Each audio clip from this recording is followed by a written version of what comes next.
What's up, good people? Everybody in Facebook land and everybody in YouTube land and all the other social media platforms where this is getting to. I want to ask you a question. How many of you will allow someone to come in your house and tell you how to decorate? How many of you would allow someone to come in your house and tell you how you should clean your house?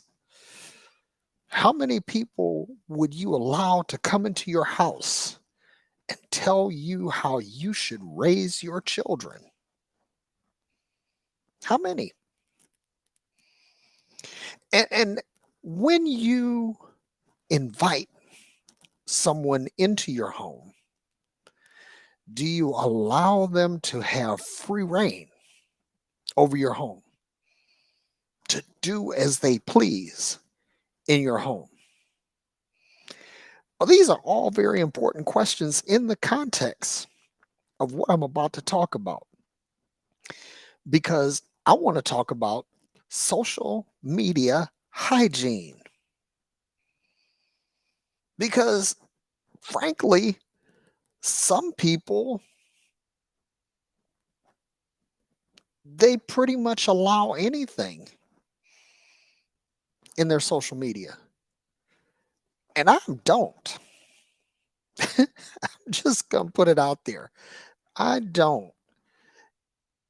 You are not going to, if you come into my home or into my place of business and don't conduct yourself with appropriate decorum, you will not come into my home or my place of business again. And this isn't being a dick. Now let me make this perfectly clear. These are called boundaries. And if you don't set boundaries in your life, people will run the fuck over you. And honestly, life is too short for that. Life is too short to have people shit on your thoughts or your perspectives. Now, let me say this from a social media standpoint, and I'm saying this from me. I'm speaking for me, for Derek Day on Facebook, for Derek Day Multimedia on Facebook, for Derek E. Day on Instagram, and Derek E. Day on Twitter, and Derek Day on YouTube. All of these different outlets. Um, basically, that's my space. That's my house. And if you show up there to consume my content, good on you. Feel free. Watch the videos. You can even comment on the videos. You can even disagree with the videos.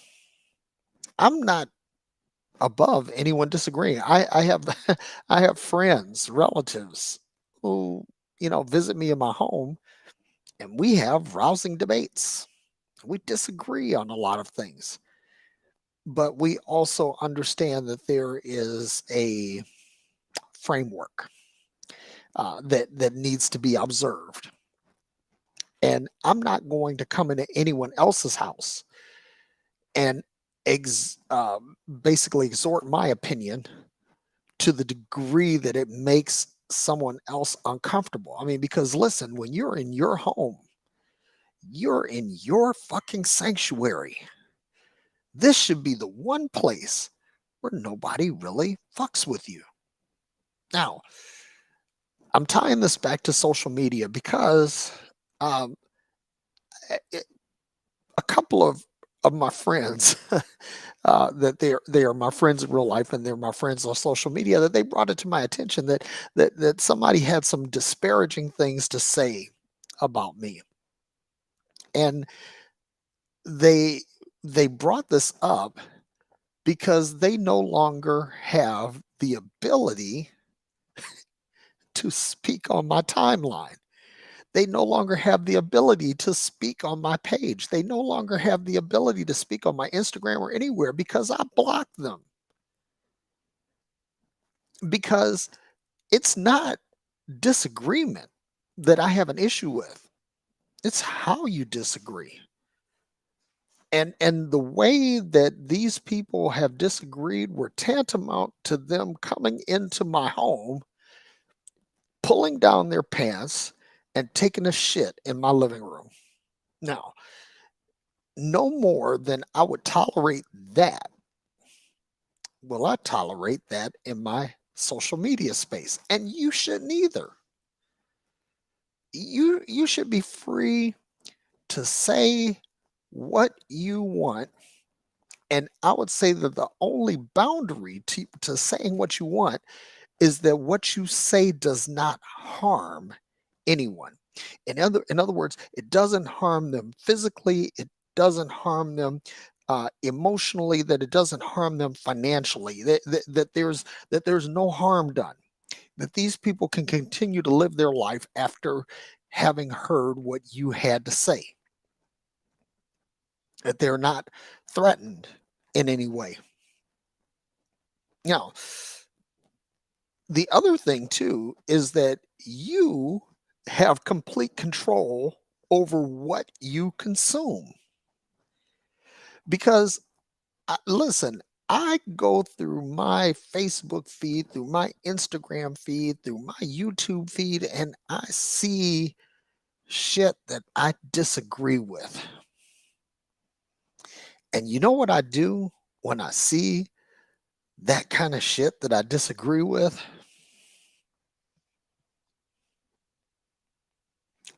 Scroll. Scroll on by. I don't need to engage myself in your opinion. Because if your opinion matters to me, you will know.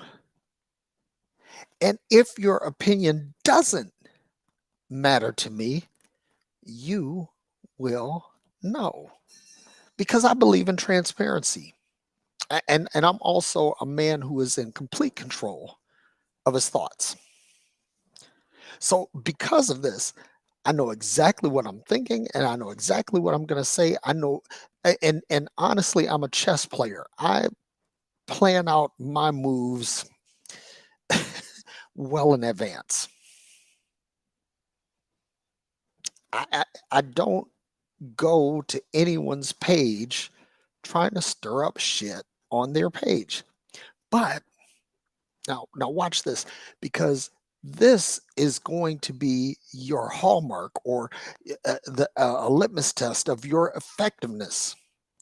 Because if you're ineffective and no one cares what you say, that you have no impact, then no one will comment. But when you're effective, when you are saying things that are actually moving the needle, dog, you got a bullseye painted on your back and people are gunning for you. And frankly, um, I like to think that I'm effective. And as a result, I have to deal with some things. Now, let me say this, that if you speak to me respectfully, I had a discussion today on social media with a gentleman who was gaslighting the fuck out of me, but he was so very polite. And honestly, I let that conversation go on maybe 14 comments past its expiration date because he was polite. He was very nice about it. And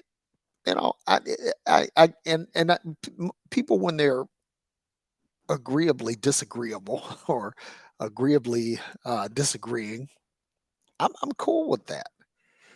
Now, I will cut it short because my time is valuable. I can put a dollar value on my time, and that would be, tantamount to boasting. So I'm not going to do that. But I am going to say that my time is valuable. I'm not going to waste time with a bunch of bullshit. Basically, I want to make every second count, because if I borrow $20 from you, I can give that back to you. If I borrow a shirt from you, I can give that back to you. If I borrow your car, I can give it back to you. What thing. But 1 second, once I've consumed 1 second of your time, that's it. It's gone. I can never give that back to you. I can never repay it. And you can't repay mine. So I try to be a very good steward of time, because time is the one thing that whatever we have, that it cannot be reclaimed. People talk about redeeming the time and all of that. This is bullshit. It's like, once that second is gone, it's gone. You're not going to get it back. And so I want to use my time in the most productive, in the most entertaining, in the most satisfying ways that I can. I don't want to waste time on things that I really don't care to discuss. Now, let's talk about that for a minute, because this is me. I'm going to speak about me. I am an atheist. I was a Christian. I was a pastor, but I am an atheist because I'm fully convinced that either God, as we understand God to be, either God is a dick or God doesn't exist.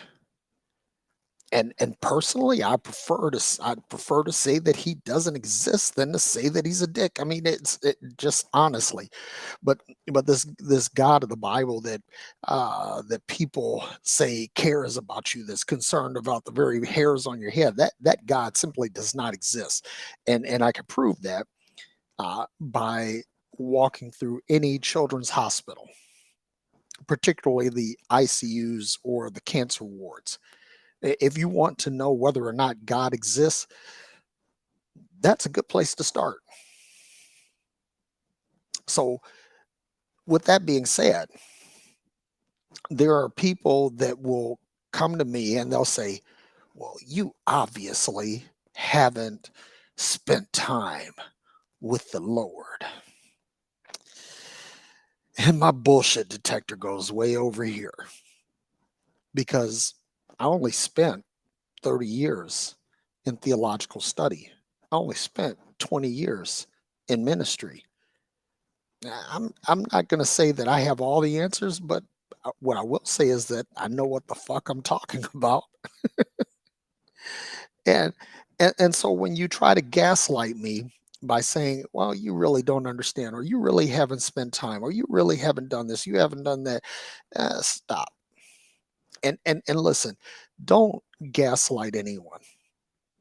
And honestly, irrespective of what it is, that whether it's um, talking about spiritual things, whether it's talking about racial things, whether it's talking about economic things, because people who are going through stuff or have been through stuff understand things that if you haven't been through those things, you don't understand. And for you to speak condescendingly to people like that, it's just it points out a flaw in your character. Because listen, I'm going to tell you something. I grew up poor. Matter of fact, I grew up poor. I always say we grew up poor. We couldn't even afford the OR in poor. We're just poor. But I'm not today. So the thing is that I understand what it was like then, but I don't understand it now. And for me to try to gaslight someone and say that I don't understand their situation, or I try to say that they don't know, that would be a failure on my part, because I can't speak to that today, because that's not where I am today. Another thing is that, and I'm going to say this, I'm just going to put it out here, because there are a lot of these folks out here that they have an issue with me because I refuse to be the comfortable Negro anymore. That I refuse to be their good little token.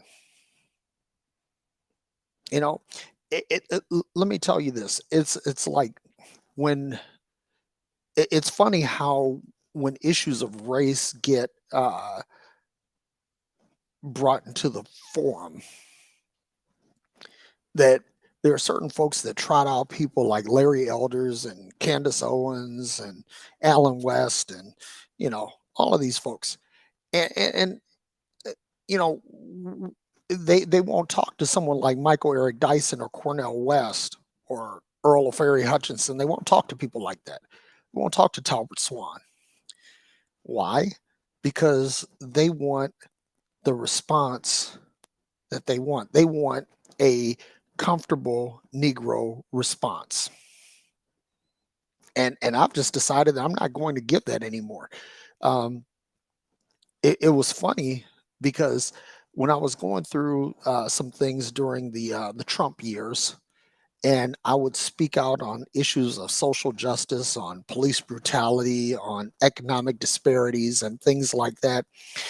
And and these white Christian pastors and leaders would say, "Oh, Derek, don't talk about social justice. Don't talk about race. Don't talk about politics. Just talk about Jesus. Just talk about love." And here's the thing about that is that when I saw that I was talking about these things, that I wasn't being effective for the people who really needed the help. The only people I was effective for are the people who were comfortable with keeping people down. That I was representing their idea of what they thought black people or um, minorities or poor people, whatever they thought these people should be like. And honestly, I'm just not doing that anymore. I'm gonna speak up. I'm gonna be vocal. And it's not always gonna be nice. It's not always gonna be sanitary. Sometimes it's going to be messy. Sometimes it's going to be ugly. Sometimes it's gonna be nasty. But I'm gonna say it. And at that point, you have a choice. You can say, hey, this is content that I want to consume. Or you could say, this is content that I want to scroll on by. But what you will not do is tell me what I will or will not say. And I promise that this the title of this is social media hygiene. And just like periodically you have to clean your house, you have to take inventory of what you have in your home, and then you have to decide whether or not this is something I want to keep or something I want to discard. And in doing that, you are exercising hygiene over your living space. You're keeping things clean, keeping things orderly or in the order that you'd like to keep them.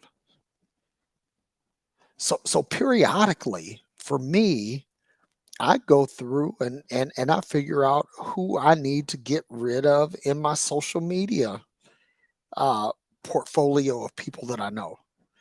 Right now, today, the big group that I'm doing my level best to get rid of are anyone that supports Trump.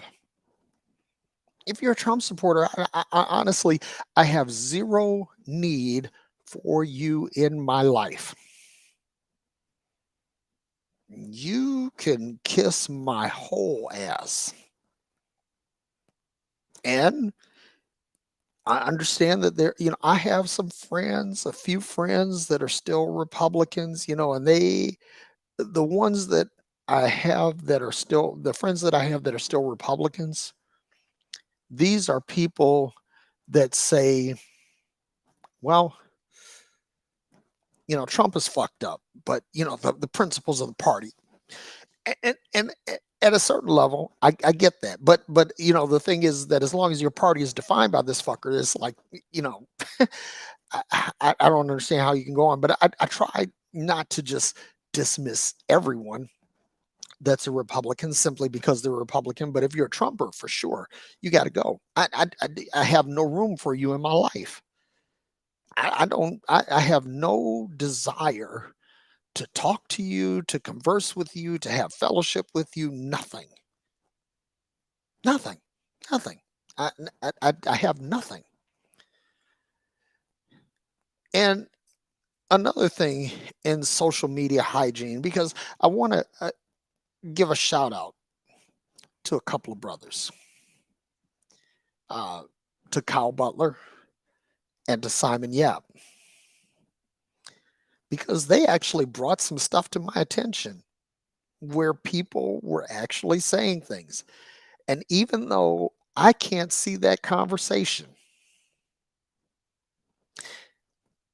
but they shared it with me because they said, we love you and we think you should see what's going on. And both of them actually went in on the people who were trying to comment negatively about me. Now, here's the thing.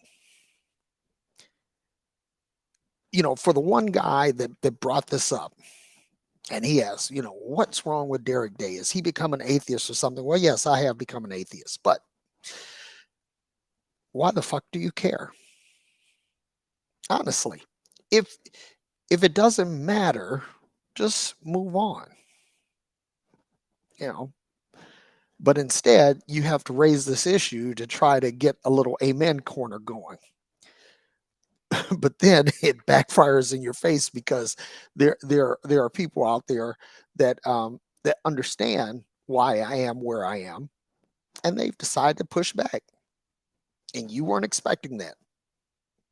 Now, I am of the mindset that if I ban you, if I block you, if I delete you, that is my way of saying I don't give a fuck about what you think.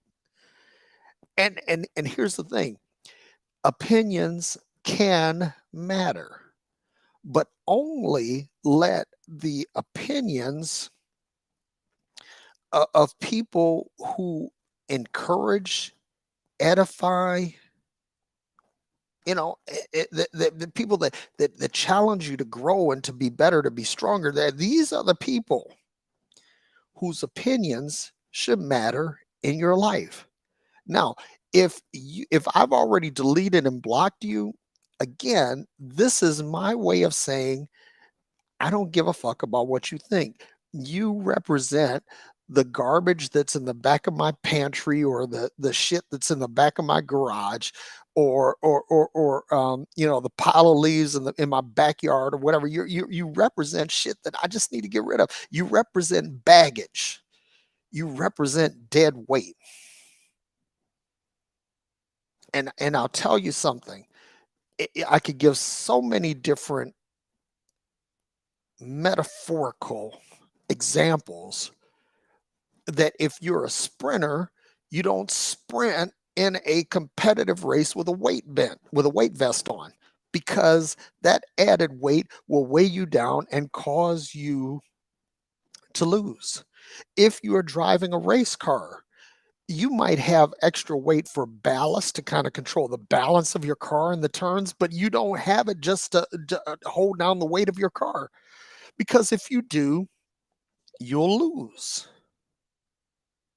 And if you keep a bunch of people around in your life that are not contributing to your life, then you as a person will lose. You don't keep excess baggage.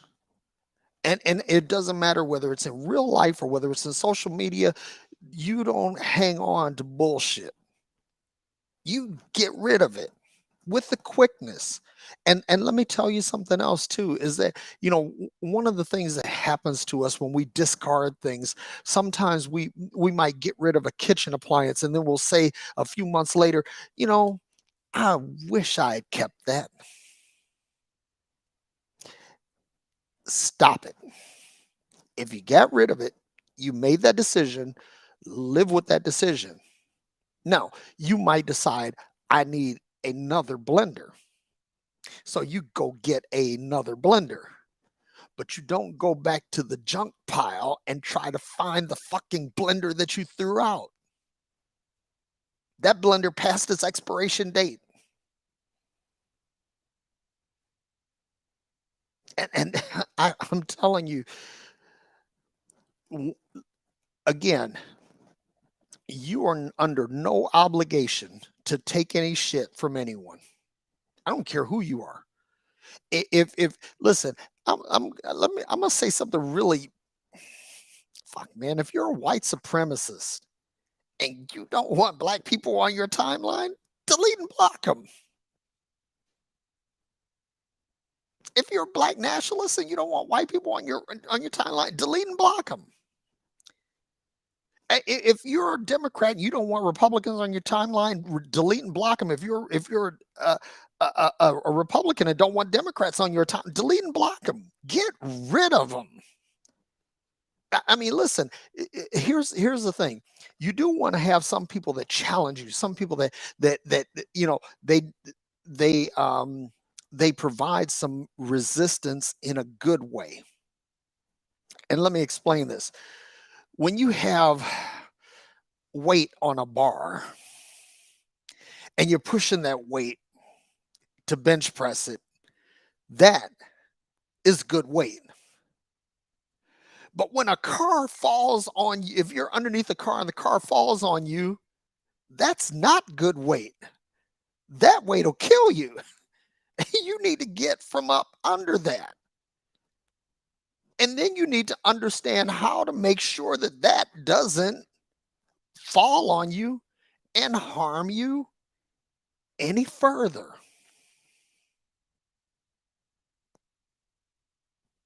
You have to listen. I'm going to tell you something. Just like it is your responsibility to wash your body, it is your responsibility to feed your body, it is your responsibility to exercise your body, it is your responsibility to take care of you. And if you don't take care of you, you will fall into disrepair and disease.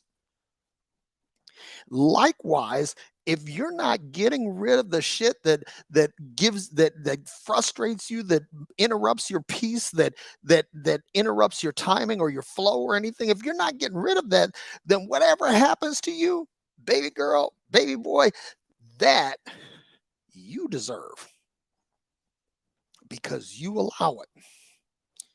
And you're under no obligation to do that. Now that's the end of the podcast segment. I'm going to go ahead and break away, but I'm going to do something really cool here because uh, I'm going to put the link to this. Hang on for a second. There we go.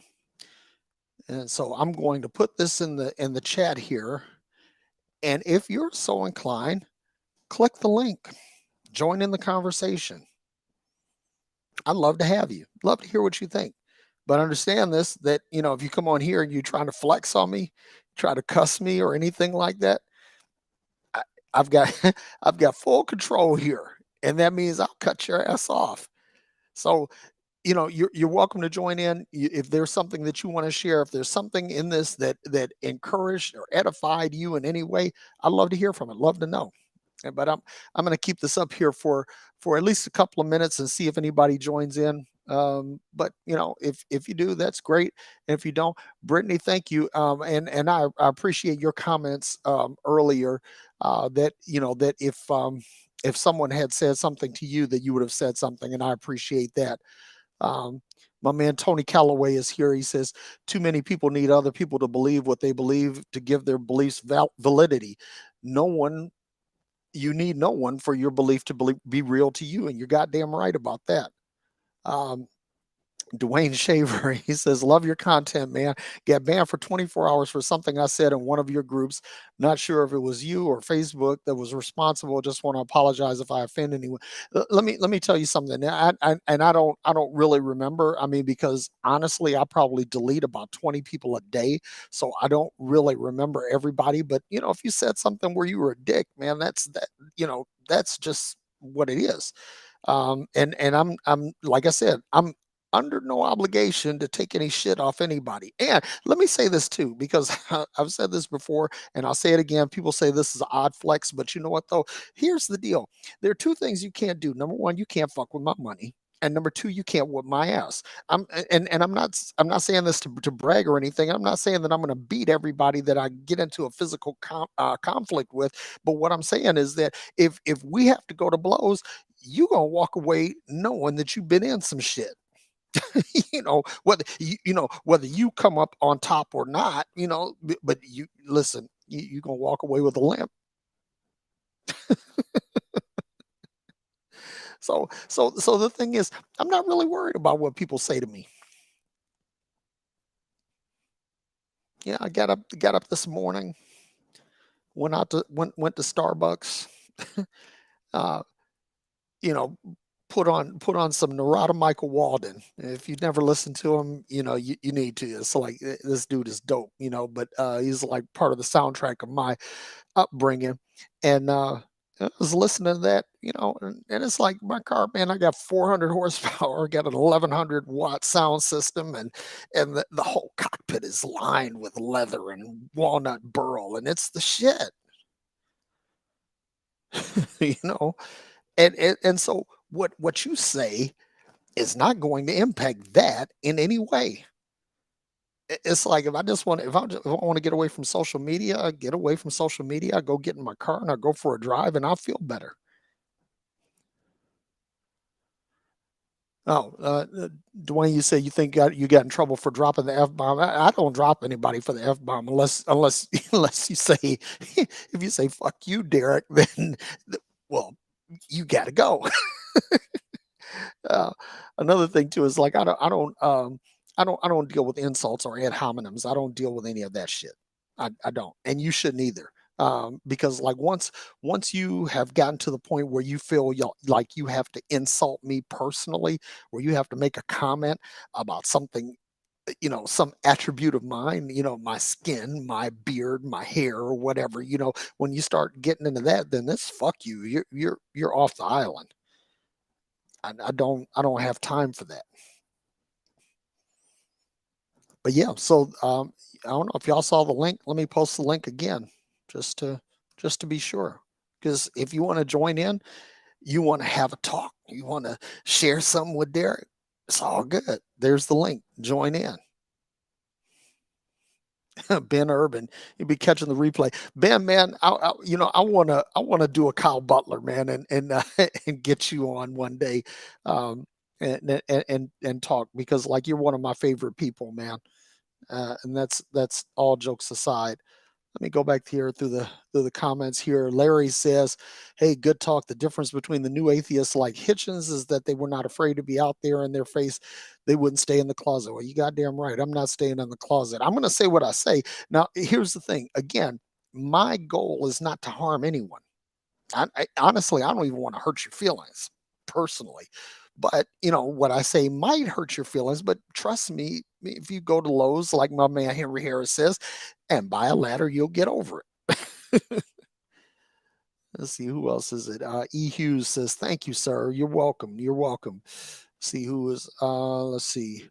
Chili Bird. He says, "I don't want or need confrontation about my standards unless it helps raise them. So I don't need a motherfucker whose values are compromised on standby. But I'm damn ready to confront any bullshit I feel needs it." You the man.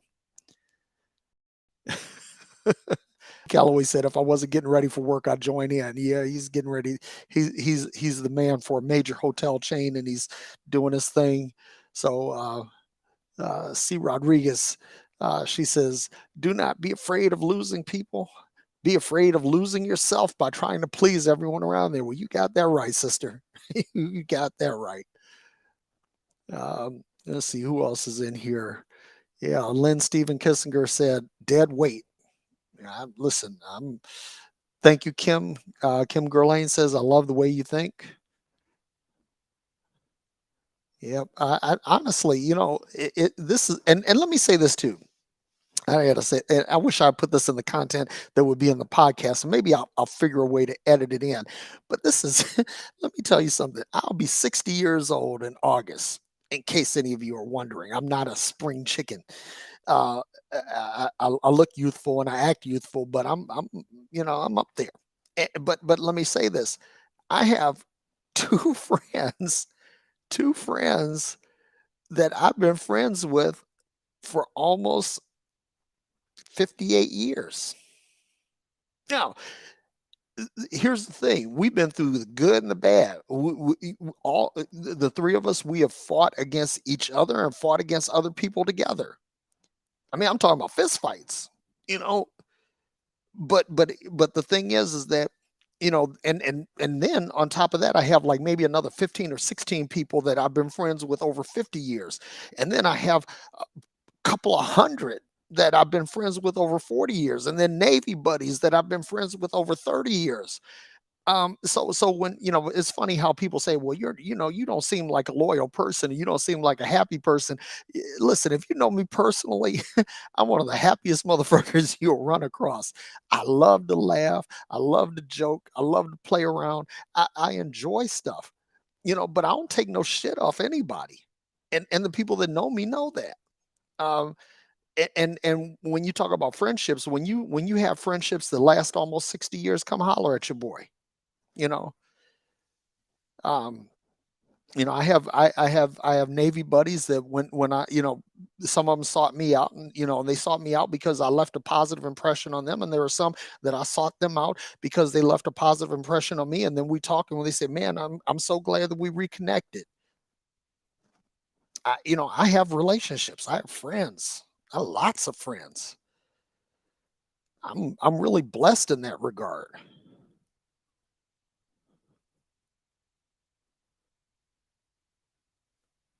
Let's see who else here. John Philip Cunningham. He says, let's talk about the Bayesian theorem of faith and belief, which is expressed in a mathematical equation.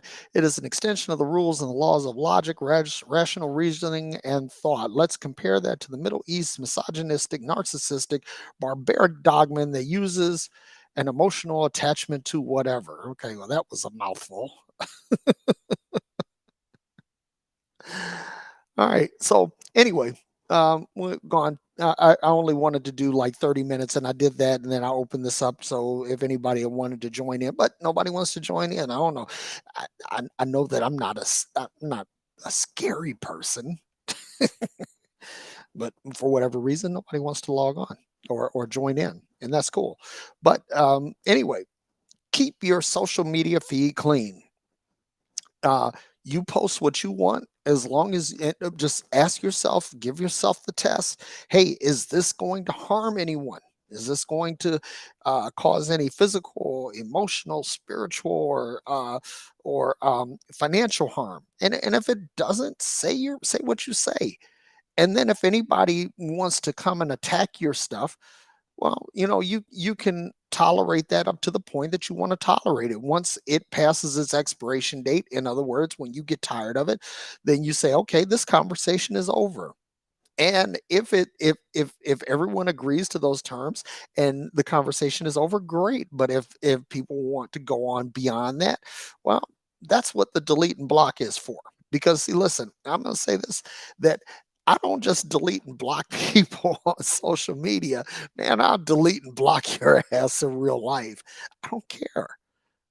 Because the thing is that people who contribute something positive to my life, I value that, I treasure that, and I hold on to that. But people that want to stir up shit in my life, no, you don't get a hall pass to stay in here. And one other thing too, for all of you who are listening, watching, I'm actually a pretty sophisticated guy. I work in technology, and if you're consuming content of someone who and listen, I'm not saying that if you're my friend that you have to be my enemy's enemy. Not saying that because I have people who are friends that are enemies of other friends, and I get that. But what I won't do is I won't allow someone to say things to me about someone else. My thing is that if you got something to say about that certain person, you go to them, take it to their face. Don't come to me, back ending this shit. So I'm not going to be the proxy. I'm not going to be the mediator or the go between.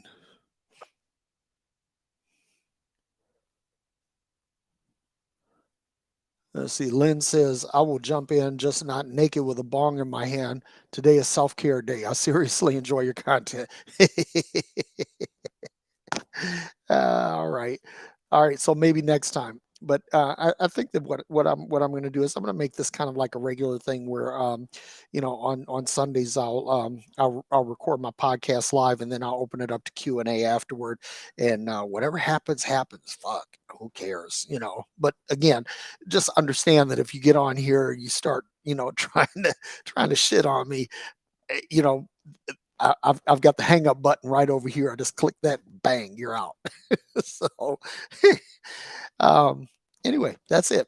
So until the next time, may you be happy, may you be well, and may you be filled with peace. Don't forget to tune in Fridays at 7 p.m. Eastern when me and Aaron Tomlinson do Phreology Friday. Because I'm gonna tell you something, man. We've come out of the gate swinging this year, and coming up with some hot topics, and we're also opening up our show to our studio or our online audience at the end of the show.